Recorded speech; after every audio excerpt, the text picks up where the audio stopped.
are there on YouTube. I'm Nana Okwere. But now it's time for my interview. And this week it's with writer and researcher David Banks, who's warning that the Labour government is to conclude a defence and security pact with the EU next year. And the commitments that could be agreed would mean that the UK would be unable to diverge from EU foreign and security policies, handing back key parts of our sovereignty. Well, to tell us more is David Banks. David, this is kind of going under the radar because we've got so many other issues to deal with. So talk to me about what is this about? Yeah. In layman's terms. Yeah, sure. Well, it's being billed as a security pact and something that might be helpful for defence. But actually what they're dealing with is defence and foreign policy. Normally we talk about security in the UK in the context of counter-terrorism, tackling organised crime, but they're using the wrong word in this sense because it's really about defence. And it's actually happening next month. Really? Yeah, it's the EU agreement, the UK-EU agreement that Keir Starmer is planning to do with the EU Commission President. So what it is in a nutshell is that the government is taking what was intended, what the EU intended to put into the exit deal when Theresa May's government was in place, and reusing that so the UK would be subject to and committed to a whole load of legal agreements under treaty and linked to our trade agreement, our wider trade agreement. So in a way, the EU has enforceability over this agreement. So what is the agreement then? If I was to look at it, it's a defence pact. So what is within this agreement that we would be subscribing to by being part of it? Yeah, it's three main pillars. It's association status with the European Defence Agency and the European Defence Fund, and something called EU Permanent Structured Cooperation, which is a platform, programme, a whole arrangement that the EU has created to put together 60 new facilities, capabilities that the EU and all of its member states will take forward in defence. OK, so that's the first one. You said there's three pillars. That's all three. So that's, yeah. So an European association. Defence Agency, association agreement, that encompasses European Defence Agency, yep. European Defence Fund and PESCO.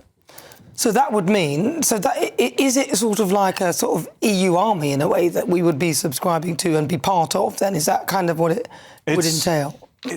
Some people call it that, but it's a lot more subtle and a lot cleverer, and it's very under the headline of EU defence cooperation, you actually have these huge structures and funds which pull the EU member states together in defence policy. But what they don't do is make it obvious what they're doing. So there are no armies, or not many, with the EU flag on them. And that's what people are looking for when we say EU army.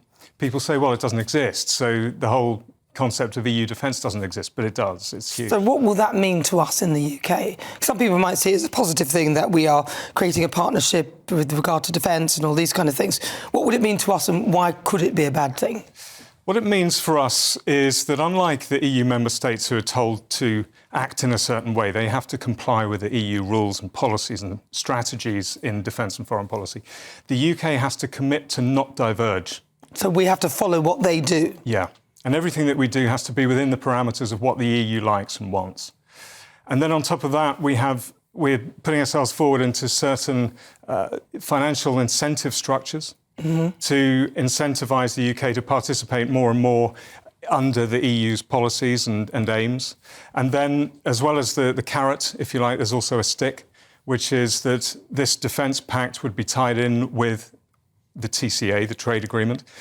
Okay. And if we diverged, if we wanted to go our own way on anything to do with foreign policy, and this could include something as contentious as Gibraltar, then the UK would find out very quickly that the EU has methods and instruments to use over us. So we'd kind of be tied in with them, and whatever decisions they made, we'd have to follow. Yeah. So as we're back into the EU. And what about if we ended up in this? Could we actually get out of it?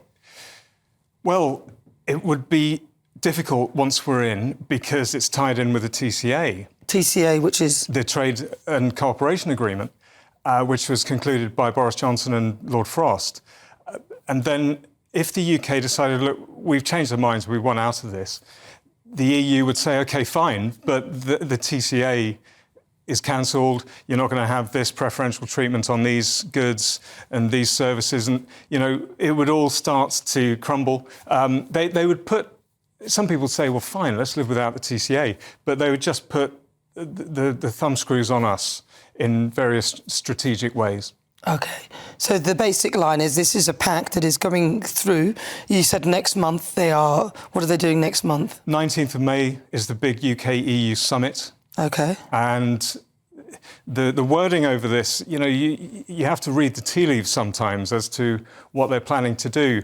And ministers haven't been saying anything about what's in the agreement. But the EU has been quite upfront. They've been saying that they're going to be following exactly the same template that was in the exit arrangements for the May government. And the EU has also been saying much more solid things as we progress even up to today, and saying that this deal will be signed. It will be an agreement on the 19th of May. They're hoping for a big headline agreement. Wow. And I'm interested to hear, where will we find out more about this? Because, as you said, the EU have been very open about it, but I haven't really heard anybody talking about this yet. Yes, it's difficult to find the information, I have to say. Where you'd find it is probably on the EU Council's website. There are very few politicians talking about it. There's one, actually, who does spring to mind, and that's Ben Habib. Yeah, he's on next week, I think, or the week after. Yeah. He knows this inside out, because anyone who's spent any time with within the EU institutions in Brussels, and Ben Habib was an MEP, knows this stuff quite well, and Nigel Farage as well. There are very few others, really, who are talking about this and flagging up the concerns.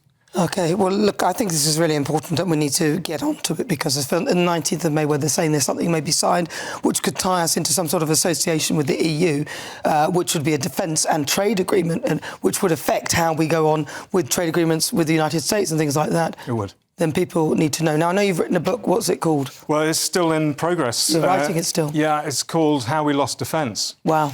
Because the way it's been going is that this juggernaut doesn't seem to be turning around, and it doesn't seem possible to even tell people what's happening. So it takes a bit of a pessimistic view, but that's the title, and due out later this year. All right, well, listen, when it comes out, you must come and talk to us. We'll keep on this as well, because I think this is a story that we'll need to follow very closely, and I'm sure there'll be others who will pick it up now you've spoken about it. David Banks, thank you very much for joining me.